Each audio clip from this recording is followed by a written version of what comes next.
তো good morning বন্ধুরা, Momita kitchen ব্লগে তোমাদের জানাই অনেক অনেক স্বাগত। তো বন্ধুগণ, আশা করি তোমরা সবাই অনেক ভালো আছো। তো আমিও খুব ভালো আছি।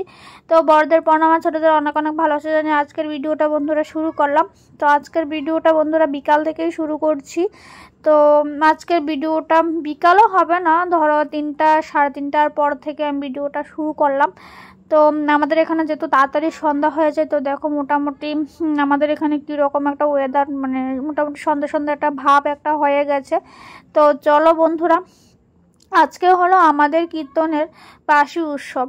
তো বাসি উৎসবটা আমাদের এখানে কি করে পালন করা হয়, কেন আমরা এটাকে বাসি উৎসব বলি, তো সবসময় মানে এটাই তোমাদের সামনে তুলে ধরলাম। আমি কিন্তু গত বছরে এটার ভিডিও তুলেছি, তো আজকেও এটার ভিডিও বন্ধুরা তোমাদের সামনে তুলছি।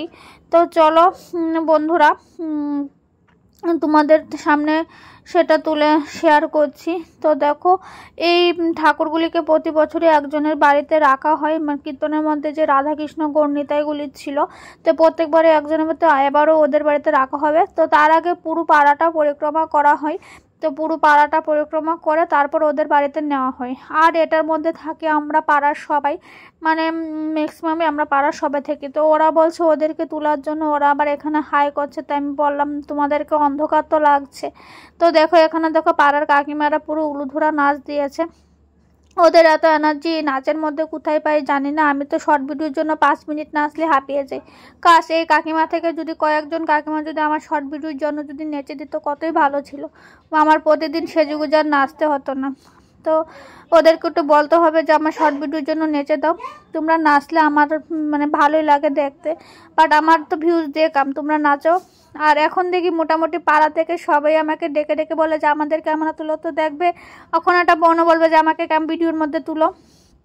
তাই ভালোই লাগে। যাক, দেশটা আগের থেকে অনেকটাই উন্নত হয়েছে। এখন মোটামুটি ভিডিও করলে মোটামুটি সবাই ভালো পায়, মানে সবাই এখন ভাইরাল হতে চায়।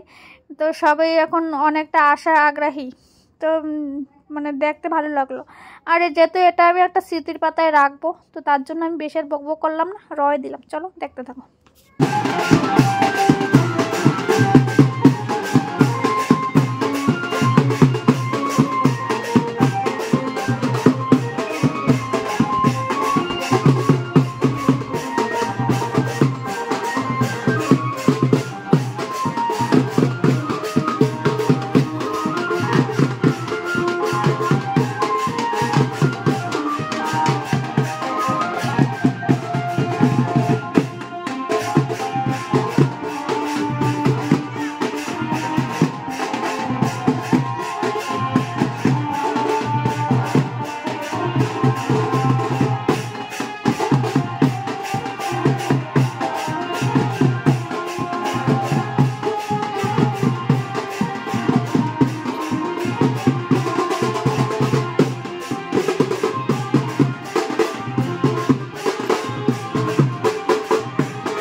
চকলেট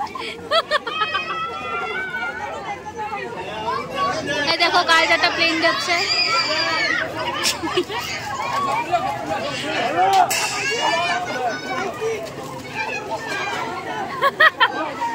এইসব বাইজ আমি কারাগারি করে যাইতাম, আমার দ্বারা হইতো না।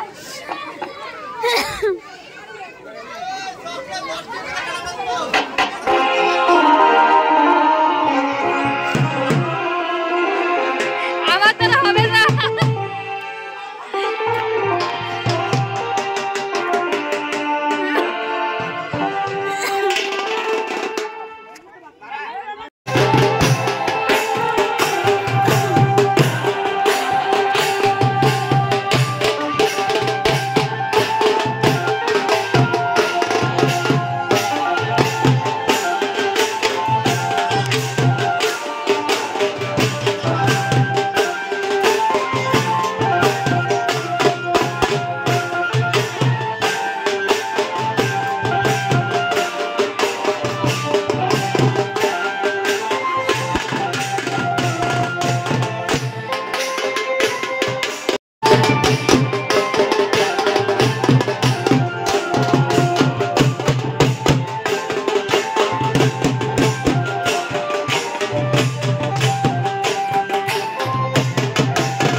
আমরা খেতে বসেছি, এরকম লাগছে যেমন 50-এর মন্ডান্তর খোলা মাঠে আমাদের অনেকদিন পরে খাবার দেওয়া হবে। এ আমার বোনটা বসেছে 50-এর মন্ডান্তরে, দুর্ভিক্ষের কবল।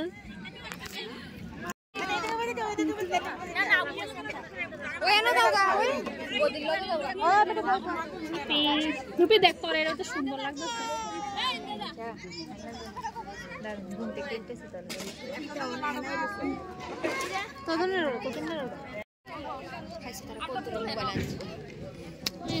তো বন্ধুরা তারপর আমরা মাঠে সবাই দেখতে পাচ্ছ যে আমরা খেতে বসে গেছি, আমাদের এখন খাবার দেওয়া হবে। তো যেহেতু পাড়ার অনুষ্ঠান আমি চেষ্টা করছি সবাইকেই সুন্দর করে তোলার, আর আগে ম্যাক্সিমামটাই দিয়েছি তোমরা দেখেছো, কারণ এগুলি স্মৃতির পাতায় থাকে। তো এগুলিকে আমি ভয়েস ওভার দিয়ে আর মানে করলাম না। তো স্মৃতির পাতায় গত বছর তো আছে, এই বছরটাও থাকবে। তো দেখো পাতায় থালা পড়ে গেল, তারপর সবাই মিলে আমরা মাঠে বসে খাবার খাচ্ছি, খুবই মজাদার মেমোরি। তো আসছে বছর আবার একটি বছর অপেক্ষা। তো ভিডিওটা আজকের কার কেমন লাগলো বন্ধুরা অবশ্যই জানাবে। ভিডিওটা শেষের পথে চলে এসেছি, যদি ফেসবুক থেকে যদি দেখে থাকো অবশ্যই পেজটাকে ফলো করে দিও, আর যদি আমার ইউটিউব চ্যানেল থেকে দেখে থাকো অবশ্যই কিন্তু চ্যানেলকে সাবস্ক্রাইব অ্যান্ড লাইক করে দিও। তো চলো ফার্স্টে দেখো পাতায় গরম ভাত, তারপর দেখো পরে গেলো শুটকির চাটনি। তো যেহেতু এটা পরের দিনের বাসি উৎসব, মানে ঠাকুর চলে যাবে, তার জন্য আমরা মাছ শুটকি আমরা এগুলি খাচ্ছি। তো ফার্স্টেই শুটকির চাটনি পড়ে গেলো, তো শুটকির চাটনি দিয়ে আমি আর বোন, কারণ আমরা ত্রিপুরাবাসী, আমাদের অনুষ্ঠানে শুটকি হবে না তা তো কখনো হয়নি না। তো আমরা ফার্স্টে শুটকি দিয়ে খেয়ে নিচ্ছি, কারণ ঠাকুরগুলি তো ওদের ঠাকুর যে বাড়িতে থাকবে ও বাড়িতে পাঠিয়ে দিয়েছে। তো তারপরে কিন্তু আমরা অনুষ্ঠানটা করছি। তারপর শুটকির চাটনির সাথে পড়ে গেল ডাল। ডাল ছাড়া আমাদের হয় না। তো শুটকির চাটনির পরে পড়ে গেল ডাল। তো ডাল দিয়ে খুব ভালো করে খেয়ে নিলাম। তো তারপরে ভাইটা ডাল দিচ্ছে, তো বলছি তুই ডাল দে আমাকে, আমি তোকে ক্যামেরা বন্দি করি। তো ডালের পর আমরা আর আমার বোন বলছে শুটকির চাটনিটা পাতে রয়ে গেল, শুধু মুসুর ডাল দিয়ে শুধু খাচ্ছি, সেটা কি খানা খাচ্ছি। আমি বলছি ওয়েট কর, মাছ আছে। তো মাঝখান দিয়ে কিন্তু লাউ দিয়ে মাছের মাথা দিয়ে দিয়েছিল, তো ওইটা আমি খাইনি, তার জন্য ক্যামেরাও করিনি। বোনকে দেওয়ার মাধ্যমে মানে দিতে মাত্রই বোন গপ গপ গপ করে খেয়ে নিচ্ছে। আর তারপর লাস্টেতে জানো আমার ভাতের মধ্যে কতগুলি ঢাম করে কতগুলি ভাত দিয়ে দিয়েছিল। আর দেখো আমরা সবাই বসেছি এখানে, কিন্তু পাড়ার সবাই আছি। 1 থেকে 2 জন বাদ যেতে পারি, বাট পাড়ার মধ্যে যদি 100 জন মানুষ থাকে, আমরা কিন্তু 95 জনই এখানে। তো চলো মাঠ থেকে আমরা এখন বাড়ি চলে যাচ্ছি। তো কালকে দেখো মাঠে কত হইচই ছিল, আজকেই সব কিছু ভাঙা টাঙা হয়ে গেছে। তো আবারও 1 বছর অপেক্ষা। তো চলো আজকের ভিডিওটা কার কেমন লাগলো অবশ্যই জানাবে। ভিডিওটা যদি তোমাদের ভালো লেগে থাকে অবশ্যই একটি লাইক করে দেবে। তো একদম সন্ধ্যা হয়ে গেল, চলে যাচ্ছি। তো বন্ধুরা আজকের মতো ভিডিওটা আমি এখানে শেষ করে দিব। তো ফিরে আসবো নতুন একটা দিন নতুন একটা ভিডিও নিয়ে। বন্ধুগণ সবাই ভালো থেকো, সুস্থ থেকো, আবারও তোমাদের সামনে দেখা হবে নতুন একটা ভিডিওর মাধ্যমে। চলো টাটা।